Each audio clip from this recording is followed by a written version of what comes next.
Hello বন্ধুরা, তোমরা সবাই কেমন আছো? আজ আমি চললাম আমার পুকুরে বড়শিতে একটু মাছ ধরতে। দেখা যাক পড়ে কিনা। তারপর দেখি হঠাৎ আমার বড়শিতে একটা ট্যাংরা মাছ উঠে এসেছে। বন্ধুরা দেখো কত বড় হোক মাছটা। আমি তো ভাবতেই পারছি না ট্যাংরা উঠে আসবে।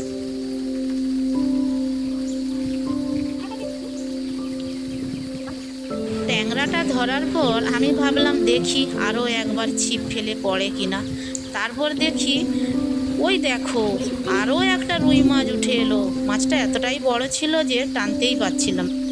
আমার তো খুব মজা লেগেছিল দুটো রুই মাছ ধরতে পেরে। ভাবছি এই মাছগুলো দিয়ে এই গরমের সময় দই রুই বানালে কেমন হয়। দেখো পুকুরের টাটকা মাছ কত সুন্দর লাফাচ্ছে, দেখেই খুব সুন্দর লাগছে। এই দেখো আমার মাছ ধরা হয়ে গেছে। কি কি মাছ ধরলাম দেখো। তোমাদের মাছগুলো কেমন লেগেছে আমাকে জানিও কিন্তু।